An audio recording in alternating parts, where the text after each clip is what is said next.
ये नाम ज्ञान सही नहीं है। तो मैंने वहां पर क्रॉस कर दिया, मतलब कि मैंने वहां पर छोड़ दिया, मैंने तो हाथ जोड़ लिए परमात्मा को, अगर आपने ये वाणी मेरे सामने लेके आए हो और अगर यही सच है तो अब ये आप देखो कि ये ज्ञान मुझे कैसे, मुझे नहीं पता ये कहां मिलेगा ज्ञान, लेकिन इस बंदे के पास नहीं है। रामपाल जी को रिजेक्ट कर दिया मैंने उसी वक्त।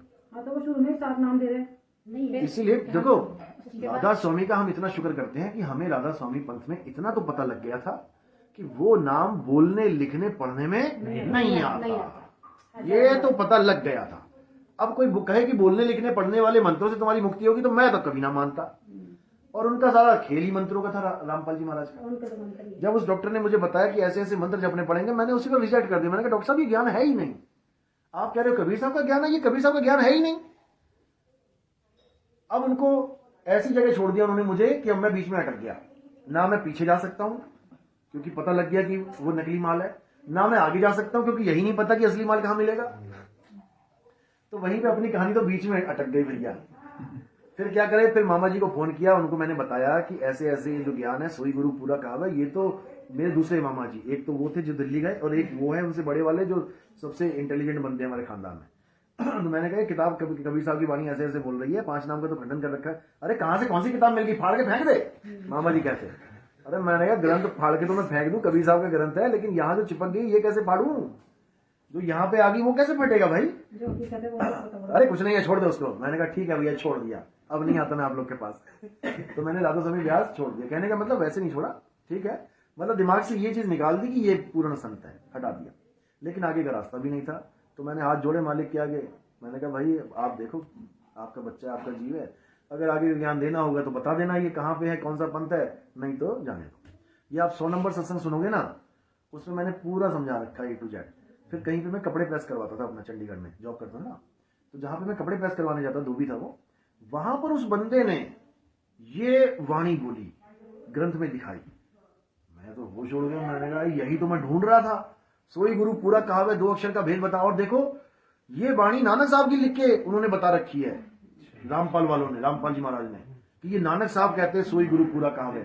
और जो वो बंदा मुझे मिला, वो बंदा मिला जिस जो उसी पंथ से जुड़ा है जिस पंथ की ये वाणी है, मदन साहिब की। मतलब मैं हैरान हो गया कि मदन साहिब के पंथ का बंदा ही मुझे बता रहा है कि सोई गुरु पूरा कहावे, और उस बंदे को भी ये नहीं पता कि ये मदन साहिब की वाणी है। वो चंडीगढ़ वाले थे ना 2 भाई। अच्छा। अब समझ लो, जो बंदा मुझे ये बता रहा है किताब खोल के, ग्रंथ खोल के, कि सोई गुरु पूरा कहावे 2 अक्षर का भेद बतावे, यही सच्चा ज्ञान है, उसको ये नहीं पता कि ये वाणी किस महात्मा की है। वो कह रहा है कबीर साहब की है, कभी। अरे मैंने कहा कोई बात नहीं, मुझे भी नहीं पता लगा कि ये मदन साहिब की वाणी है। ये तो थोड़े महीनों के बाद जब संत महात्मा प्रकाश भाग, मेरे पास ओरिजिनल किताब आई राधा स्वामी की, अब उसमें लिखा हुआ है, उसमें दो नाम लिख रखे हैं, एक किताब अलग है एक अलग है। एक में लिखा है कि गुरु ग्रंथ साहब में ऐसा लिखा है, और दूसरी में लिखा है कि मदन साहिब ऐसा कहते हैं। अरे मैं हैरान हो गया, मैंने कहा मदन साहिब की वाणी है ये, और उसी पंथ में मैं आ गया। देखो फिर मैं मदन साहिब के पुराने वाले ग्रंथ खोले जो उनकी अपने ग्रंथ है, उसमें वाणी मिल गई है। मैंने कहा क्या बात है, देखो मालिक की मौज होती है। मतलब जिसका कोई अता पता नहीं, मतलब एक ऐसा बंदा, एक ऐसा पंथ जिसका तुम्हें पता ही नहीं है ऊपरी दुनिया में कहां पे है, वहां तुम खुद ही पहुंच जा रहे हो। मतलब इतनी बड़ी दया होती है। देखो मैं तो हैरान हूं कि जब वो कहते हैं ना कि अंधा कभी आंख वाले को नहीं पकड़ सकता, लेकिन यहां पर आंख वाला खुद हाथ पकड़ा देता है कि ले बेटा पकड़ ले। फिर कहते हैं कि अंधे के हाथ बटेर लग गई, कहते हैं ना वो तो शिकारी बन गया। तो ऐसा शिकारी बना देता है वो कि फिर जय जयकार होती है। चलो बाकी 100 नंबर में सुनोगे आपको समझ आएगा। समझोगी, जो तुम्हें सही से समझा दे वही है समझाने वाला गुरु। और कौन है गुरु? उलझाने वाले मिलेंगे सब, समझाने वाला सुलझाने वाला कोई कोई है। मुझे गुरु बनाने का मतलब ये नहीं कि तुम मेरे साथ जुड़ गए, मुझे गुरु बनाने का मतलब है कि तुमने वो पहेली सुलझा ली, गुरु के माध्यम से हमने वो पहेली सुलझा ली जो हम नहीं सुलझा पा रहे थे। हमें हमारा ही ज्ञान मिल गया, क्योंकि वस्तु तो आप खुद हो ना, आत्मा तो आप खुद हो। नहीं गुड़ दे दो। तो आत्मज्ञान में ऐसा नहीं है कि तुम कौन सा गुरु बनाओ कौन सा गुरु बनाओ, तुम्हें ज्ञान समझ में आना चाहिए और सही ज्ञान मिलना चाहिए। आत्मा का भी सही भेद मिलेगा तब तुम्हें मुक्ति मिलेगी। केवल कोई ऐसा कहते ना कि आत्मा ही आत्मा है, सब कुछ आत्मा है आत्मा, हाँ तुमने हाँ जी कर ली, बात खत्म, कुछ नहीं होगा, समझ लो। ऐसे ऐसे गुरु बैठे हैं जो तुम्हें कहेंगे कि परमात्मा ही है, सब कुछ है परमात्मा ही, उसके बाद परमात्मा के गुण बताने लग जाएंगे कि परमात्मा आहार करता है, विहार करता है, यानी खाना खाता है, टहलने भी जाता है परमात्मा। अब बताओ, ऐसा ज्ञान अगर तुम्हें कोई पकड़ा देगा तो तुम टहलती रह जाओगी, क्योंकि जैसा गुरु, और क्या, जैसा गुरु तुम्हारे अंदर बीज डालेगा ना वैसा ही अंकुरित हो जाएगा वो। जैसा बीज डलवाओगे, अब रामपाल जी महाराज के चेलों को सपने काल के आते हैं, कहते काल आ गया था शाम को और मुझे पकड़ लिया था, बाबा जी उड़ते हुए आए, उन्होंने काल से बचा लिया, क्योंकि बीज ही वैसा पड़ा हुआ है, उनकी बुद्धि में बीज ही वैसा पड़ गया, जैसा बीज पड़ेगा वैसा पेड़ निकलेगा। आप इंटरव्यू देखो ना, बच्चे कह रहे मैं वहां सतलोक गया, वहां पे रामपाल जी महाराज ने सेब खिलाया, मैंने सेब खाया और मुझे नीचे आके डकार आई। तो मैं सोच रहा हूँ भैया वहां पे सेब खा लिया तो सेब तो 84 लाख है, सेब तो 84 का एक जीव है, पेड़ पौधे जीव जंतु ये तो 84 के हैं, तो वहां सतलोक में भी अगर तुझे 84 वहां पे मिल गई तो फिर उसमें और इसमें फर्क क्या रहा? काल ने यहाँ 84 में ठोक रखा है, तू वहां सेब खा के आ रही है, तो फिर के ऊपर चमन। अरे मजाक बना दिया इन्होंने, क्योंकि इनको पता ही नहीं है कि शब्द की महिमा क्या है। शब्द की महिमा इनको सपने में भी नहीं पता लग सकती, नहीं है रामपाल जी वालों को इस चीज की मतलब ही नहीं है, वो सब शरीर में फंसे पड़े हैं। और कबीर साहब कह रहे हैं हम है शब्द शब्द हम माही, और हमसे भिन्न और कछु नाही, शब्द न बिन से देही, कहे कबीर हम शब्द सनेही। तो शब्द न बिन से देही, तुम देही में तो फंसे पड़े हो सारे, जो बिनस रही है। शब्द का तुम्हें एबीसीडी नहीं पता। और कबीर साहब कह रहे हैं हम है शब्द, मैं ही शब्द हूं। अरे तो कौन सा शब्द है भाई? कबीर साहब शब्द है तो कौन सा शब्द है? हिंदी का शब्द है, पंजाबी का शब्द है, उर्दू का शब्द है, कौन सा शब्द है? क्योंकि इनको शब्द का भेद ही नहीं पता। शब्द का मतलब होता है आत्मदेव, कि मैं आत्मदेव हूं, मैं ये दाढ़ी मूछों वाला कबीर नहीं हूं कि तुमने दाढ़ी मूछों वाला कबीर बना दिया। दाढ़ी मूछों वाला कबीर बनाया इसका मतलब वो यंग है, तो बिना बच्चा पैदा हुए यंग हो गया। पहले बच्चा पैदा हुआ होगा ना, पहले कबीर पैदा हुआ होगा, तभी तो आज रामपाल जी महाराज के यूट्यूब चैनल पे देखो तो बूढ़ा कबीर बना रखा है, बूढ़ा बाबा बैठा हुआ है। बताओ, तुम्हारा परमात्मा बूढ़ा हो गया, कल को वो मर जाएगा। बुढ़ापे के बाद तो मौत आती है ना, तो जब वो बच्चे से जवान, जवान से बूढ़ा हो गया तो बूढ़े के बाद मरना ही तो है उसने। तो ऐसे बूढ़े परमात्मा का हम क्या करेंगे यार? जब कहते हैं वहां जरा मरण का रोग नहीं, जरा मरण होता क्या पहले ये तो बता दो। अरे बुढ़ापा ही होता है ये, जर्जर हो जाना, जरा मरण। इसीलिए तो कहते हैं कि नाम खंड हो जाता है, हर बात में नाम खंड हो जाता है। बताओ, नाम ना हो गया, कांच का गिलास हो गया, हाथ से छूटा खंड हो गया, नाम खंड हो गया। अरे ये मत करो, आपका नाम खंड हो गया। नाम अखंड और सब खंडा, सार शब्द गर्जे। अब मैं ये वाणी बोलता हूँ ना, तो गोरखपुर में एक पता क्या बोला, अरे नितिन दास के पंथ में तुम मीट भी खा सकते हो, दारू भी पी सकते हो। भगत कहते क्या बात कर रहे हो, क्यों? कहता उसके तो नाम खंड होता ही नहीं है। अरे मैंने कहा यार ये कौन सा नया ड्रामा चल रहा है? कहते उनके नाम खंड होता ही नहीं है, वो तो अखंड नाम लेके बैठे, तुम जो मर्जी खा लो। अरे मैं ये कौन आ गया भाई? रिकॉर्डिंग पड़ी है मेरे पास। नहीं, नाम तो गुरुजी खंड ज्यादा। अरे मर्यादा खंड होती है, नाम खंड नहीं होता, मर्यादा खंड होती है। मर्यादा है जो खंडित हो रही है।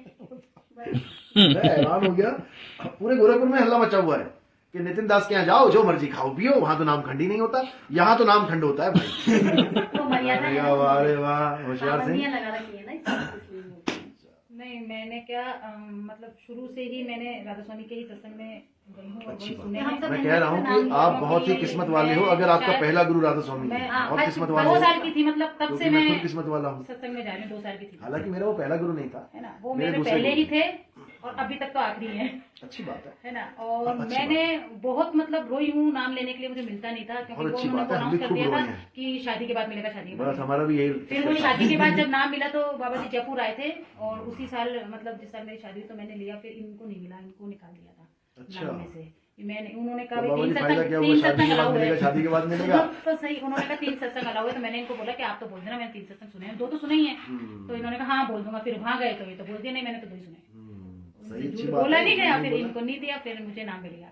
फिर जब मैं नाम लिए 5 और जब सुमिरन करने लगी तो कुछ ऐसा कुछ खास लगा नहीं कि मतलब, फिर धीरे धीरे मेरे को कुछ कोई अंदर से मतलब प्रॉब्लम्स आने लगी, तो मुझे ऐसा होने लगा अंदर से कि यार नाम अगर है और सच में है कुछ परमात्मा का नाम, तो एक नाम को सुमिरन जब किया जाता है बैठ के, तो कम से कम उस नाम में इतनी पावर तो होनी चाहिए कि अपने आसपास कोई बुरी आत्मा ना भटके। बिल्कुल। तो हनुमान चालीसा पढ़ते हैं, गंगा जल के छींटे घर में डालते हैं, उसमें इतनी पावर होती है कि कोई बुरा सपना भी आ रहा है तो वो नहीं आता, कोई चीज डरा रही है तो वो नहीं डराती। तो फिर अब राधा स्वामी का नाम अपन जप रहे हैं और 1-1 घंटा अपन जप रहे हैं, उसके बाद भी मतलब कोई चीज अपन को परेशान कर रही है तो इस नाम में मतलब पावर नहीं है। ये चीज मेरे दिमाग में बैठ गई। असल में आप जिसका नाम जप रहे थे ना, वही आपको परेशान कर रहा था। अब वो तो मुझे नहीं पता, मैं तो सच है और मेरे साथ हमें पता है। हुआ है और जो मैंने सोचा है, और उसके बाद तो मैंने सिमरन करना ही बंद कर दिया। अच्छा किया, बहुत बढ़िया। और अभी फिलहाल मैं प्रोजेक्ट में कुछ नहीं करती, बस ये मेरी भाभी जो भी यूट्यूब पे आपके सत्संग डालती है वो सुनती रहती हूँ बस। कोई बात और नहीं, वो भी सत्संग आपका मुझे कोर्स उनके है। भी अच्छे लगते हैं, सत्संग मुझे आपके भी अच्छे लगते सत्संग हैं। सबके अच्छे लगने हाँ, चाहिए, सत्य की बात जो बोल रहा है अच्छी पर बात है। एक कंफ्यूज करने, अब जैसे पहले ये भाई उसमें था, अभी क्या नाम बता, रामपाल जी के में, तो उनके सत्संग ये लगाते थे तो वो मुझे समझ में नहीं आते थे, वो मुझे अजीब सा लगता था, क्योंकि उनकी ज्ञान गंगा घर पर आई, ऑर्डर करी इन्होंने और ज्ञान गंगा घर पे आई, मेरे ससुर जी को दी, तो उन्होंने थोड़ा सा पढ़ा, फिर इधर भेज दिया, तो मैंने उसको पढ़ा, तो मेरा दिमाग घूमने लग गया कि ये भी होता है कि ये तीनों काल के हैं, ये है वो है, इनका पिता कौन है माता कौन है, मैं गई तो मैं कंफ्यूज हो जाऊंगी, तो मैं तो छोड़ ही दी उसको नहीं, ये थोड़ी सी होता है, पढ़ ये के। सच बात है, ये तो कबीर साहब मैंने की कहा, वाणी है, रामपाल नहीं जी की मुझे वाणी उस है। रूप से ये पता चला कि ऐसा होता है, होगा, लेकिन सच है इस बात का कोई प्रूफ नहीं है। प्रूफ ना, नहीं। कबीर सागर, कबीर अनुराग वही तो सागर कह में रहा ये सब है, अब और केवल वही कबीर है। सागर में नहीं, गुरु ग्रंथ साहब में ये सारी तो बातें वही हैं। तो चीज मैंने आपके आगे रखी कि लोग इतने सारे गुरु हैं और सब अपनी अपनी जगह सच बताते हैं, तो हम आम इंसान को कैसे पता चलेगा कि ये सही नाम दे रहा है, अपन को आगे तक ले जाएगा, ये बिल्कुल झूठा सही नाम दे बात, रहा नहीं ले बिल्कुल, जाएगा, बिल्कुल, बिल्कुल। हमें कैसे पता चलेगा? तब पता लगेगा जब कोई बताएगा। हाँ तो वही तो बता ही रहा हूँ ना मैं, इसी को जब आप समझ जाओगे ना जो मैं बता रहा हूँ, फिर आपको खुद ही समझ में आएगा, क्योंकि आपको फिर हर बाणी समझ में आने लग जाएगी। संतों ने केवल एक ज्ञान नहीं दिया है, जैसे आप किसी बच्चे को स्कूल में डालो तो एक ही स्कूल है ना, एक ही प्रिंसिपल है ना उसका, लेकिन कितनी क्लासें चल रही हैं उसमें, LKG, UKG, first, second, third, fourth करते करते 12वीं तक वो स्कूल है। अब तुम प्रिंसिपल को कहो कि नहीं, ये जब आपका स्कूल है तो ये नीचे वाली हटाओ ना इसको, ये तो अधूरा ज्ञान है, केवल 12वीं का ज्ञान दो आप, तो क्या सबको मिल जाएगा वो ज्ञान? वो नीचे से चलते हुए आना पड़ेगा उसको।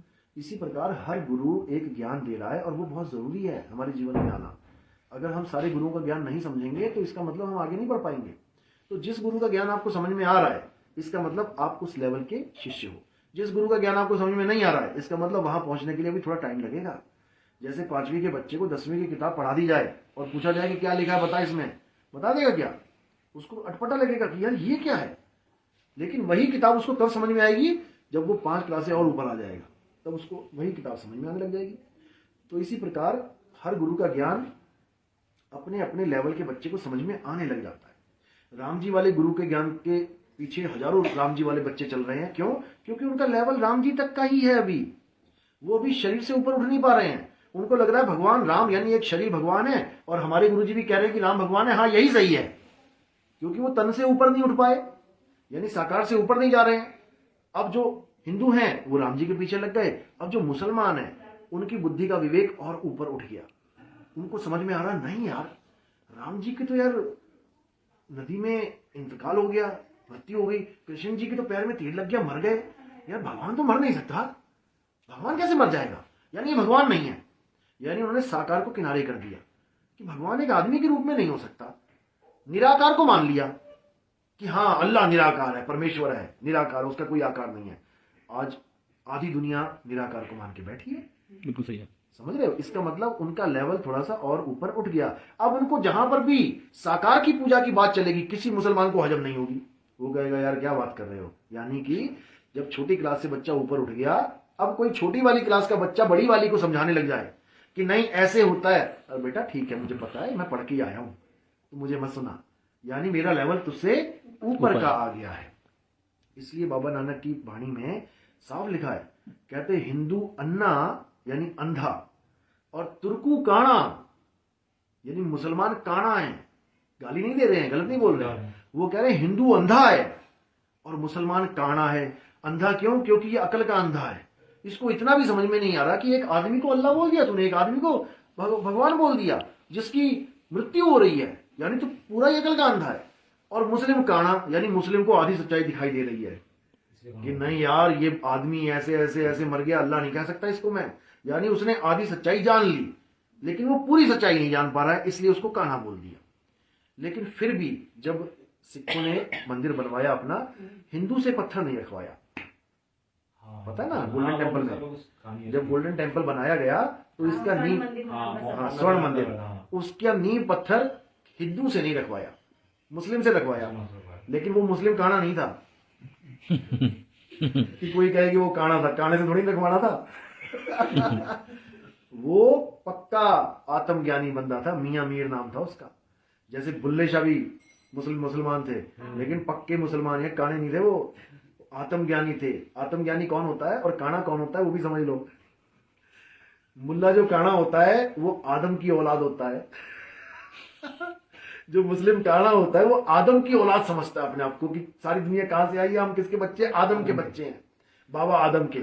और जो पक्का मुसलमान होता है वो क्या कहता है, जैसे बुल्ले शाह कहता है, नाम है आदम हब्बा जाया। वो कहता है मैं आदम हब्बा की औलाद नहीं हूं, आदम हब्बा क्या पैदा करेगा मुझे, अरे मैं आत्मा हूं भाई, बुल्ला की जाना मैं कौन। ये सुनोगे ना, ये उसमें ये लाइन आती है, कहते हैं नाम है आदम हब्बा जाया, ना मैं अपना नाम तराया। कहते ये नाम वाम मेरे जो है ये मेरे नाम नहीं है, पता नहीं किसने रख दिए। जिसके घर में पैदा हो जाता हूं वो एक नाम रख देता है।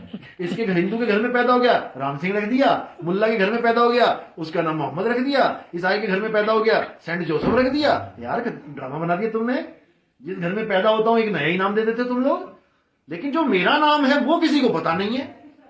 यही बाबा नानक कह रहे हैं, कहते कहे नानक ये तेरी वड्याई, शुक्र है तेरी कोई नाम न जाने मेरा, शुक्र है तूने मुझे मेरा नाम दे दिया, वरना ये लोग तो पता नहीं कौन क्या क्या नाम देके तोमर सिंह फोमर सिंह और पता नहीं क्या क्या बना के भेज रखा था मुझे दुनिया में।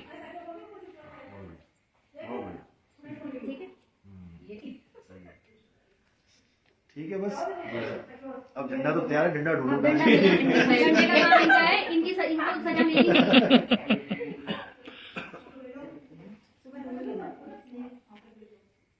चलो हो गया सत्संग, अब मिलते हैं कल, नहीं तो कल का